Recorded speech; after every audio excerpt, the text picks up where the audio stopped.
Before we start off today's video, if you guys would like to join the Discord server, link will be in the description below and it will also be in that pinned comment. Just be wary that the link only lasts for 7 days, so if this is not the latest video you're watching, please go to the latest video, as that's the one that will definitely be working. And of course I would love to have you on the server and on the channel, so make sure to subscribe as well. And yep, let's get right into it. Well, it's here. A car review with my face in it for the first time. Well, okay, not the first time. The Subaru WR1 review for my 20th birthday had my face in it as seen here. But it was only at the beginning, not throughout the whole video. This is going to be throughout the whole video, and you can actually see my body language when I review a car, because you can't see it when I'm just recording it. Screen recording it, sorry. But yep, besides all of that, let's get into the car we are reviewing. We are reviewing the Lexus CT200h. Now this is a premium Japanese hatchback that's also a hybrid. Now because it's a Lexus, it's a Toyota, so it is based on the Mark II RS, also known as the Corolla, depending on where you're from, hatchback.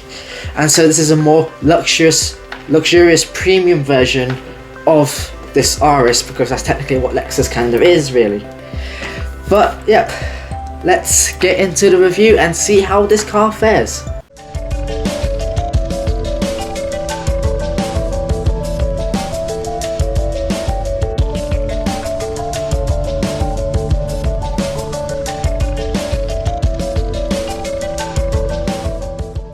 So when it comes to the exterior looks of this car, it's very long, so you will have to unfortunately bear with this. So this is how the car came out with, this grille, and frankly it's alright. It's not ugly, it's not awful, it's fine. It definitely suits the car well, and it definitely has a more sporting premium feel over the RS. The first facelift brought out the traditional Lexus design of having a humongous grille in that shape. Now it wasn't exactly, it still had the grills and all that, and had a number plate in the middle, and frankly this works too. I have no complaints on it. But later on there was another facelift, kind of like the Mark II Impreza, and here is your traditional Lexus grille. It's that humongous size, humongous shape, and with that all that grille design and all in there and all that. This, I prefer the first two, but I don't mind this. It's not bad. I think in F Sport trim, I think you've got kind of a looker, really. Now the side profile, which was pretty much just the same really, it looks better than the RS, I'll give you that. I like how at the bottom you got a swooping line and then it comes up slightly. You got a little hybrid badge at the bottom there, and then the car just looks a lot lower, as in body, not suspension wise, but it probably is low suspension wise, but you can see the body does look a bit shorter than it would do on the RS. However, I think it definitely looks good enough for your average person. Now this is the pre-facelift rear, so this is how the car came out with, and like the front, it's inoffensive. I mean, the lights are fine, the shape is alright, there's nothing wrong with it. You've got a small windscreen, rear windscreen, sorry, and it just gives the car more of a lower sporty feel. This is the first facelift, and you're probably thinking, well, what's changed? I don't blame you, but look at the bumper. That has changed slightly. The lights haven't changed at all, but the bumper has changed. You got more of a design in them, more of a sporty design. However, on the second facelift, this is how it looked. The lights were completely changed, and so was the bumper. But just note that this is the F Sport trim, so if you didn't get the F Sport trim, you wouldn't have all this black fake plastic grille design at the bottom. You just look like a normal bumper. But yeah, for all of these, they look totally fine. I have no complaints on it.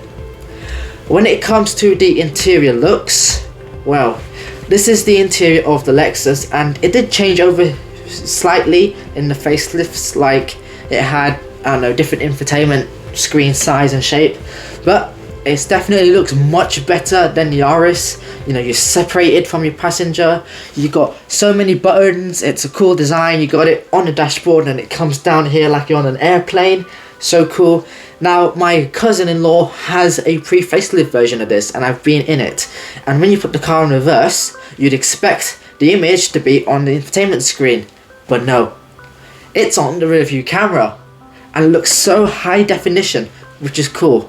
Now that may take some getting used to, because frankly you'd expect it on the infotainment screen, but when you reverse, you know, you don't look here, you look up there at your rear view mirror, and so the fact that you got both there works.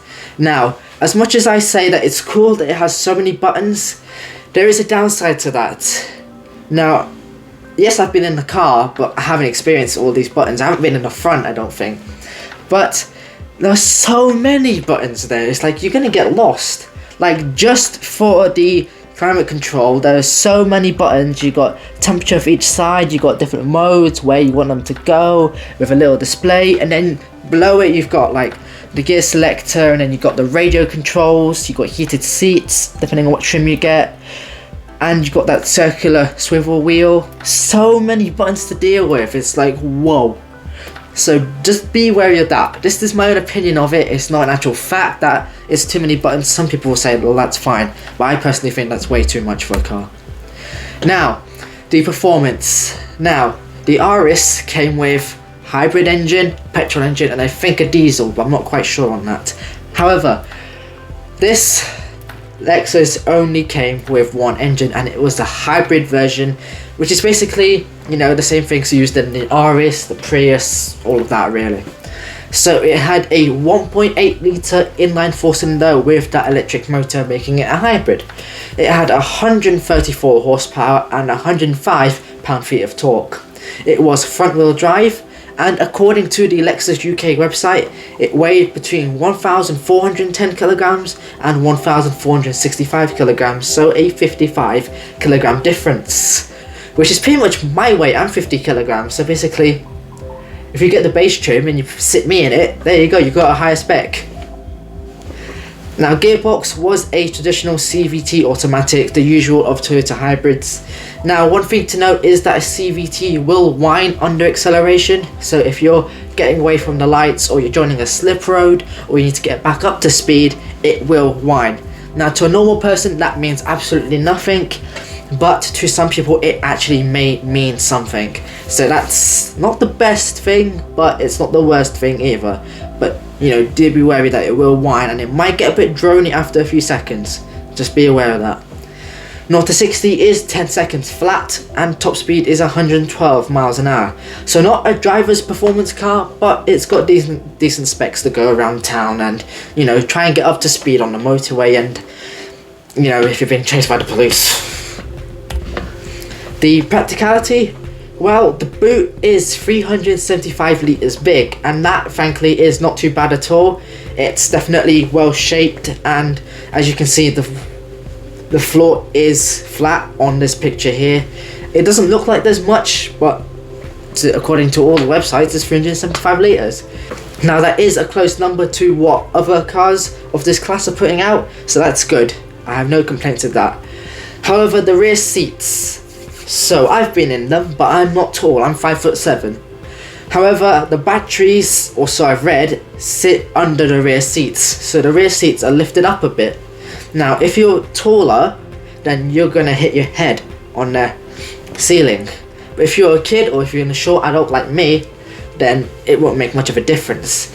And if the driver or the passenger is quite tall, knee room is also a bit difficult as well. So depending on whatever your circumstances, it is quite cramped in there.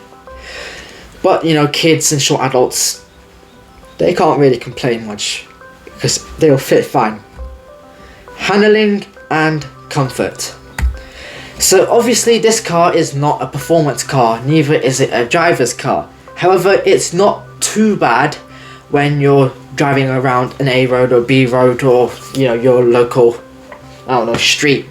So the steering gave you just about enough feedback, although it could seem a little vague, so, you know, don't expect much from that. And You know, it held its own in a corner, you know, flying around it. Not that you do that, but you know, it was good enough. If you got the F Sport, then you know, it would be a bit better because of the stiffer suspension. But as a result of that, the ride would be a bit compromised. It would be somewhat stiff. Now, I can't recall. Now, my cousin-in-law didn't have the F Sport, but I can't recall the ride quality, unfortunately. It was a long time ago. But, yep, so passengers may not be the happiest over London roads. So, just, you know, be wary of that somewhat. It might disappoint them. Is there anything else worth noting? Well, being a Toyota, basically, it's, well, as reliable goes. Obviously, each car will have its own problem, like, you know, the batteries might wear out, I don't know, at some point in this car, you know, a ball joint in the suspension might wear out, brake pipes might rust or whatever, but, you know, every car has their own problems. But this generally is a very, very reliable car because the Toyota Auris/Corolla is a very reliable car in itself. So that is definitely a plus point. So, what is the verdict? So, starting with the pros. The exterior looks decent, it has a decent boot size, it's reliable and it's well built together. I know in a Toyota, you know, you might get scratchy plastics and, you know, things might wobble about, but they'll never fall apart. But a Lexus, that's more premium, so, well, it's a given. It's easy to drive around town as well, it's automatic and you just go, really. And the interior looks good, it looks like an aircraft, however, it does look complicated because of the many buttons. Now that's not a fact, that's just what I think of it. Headroom and legroom are limited depending on your circumstances. The CVT does whine under acceleration. Now don't forget that doesn't mean it matters to everyone, you know, it matters to me personally, I don't like them, but to someone else like my cousin-in-law, they couldn't care less. And the ride is rough, and I'll tell you why now. Because it's rough, because I've read reviews that said that the ride is rough. However, I've been on Reddit and forums and they discussed, is the ride rough? And they said yes. They said, is it bad? No. So really it just depends. I mean, it probably is rough, but it's probably not as bad as car reviewers are saying them to be. So I wouldn't worry too much on that. But yeah, that does conclude the first proper face review of a car. The Lexus CT200h. Now, if you want a car you want me to review, then you can let me know in the comments below. And, yep, I will try to get that done as soon as I can, as long as I can find the information for it.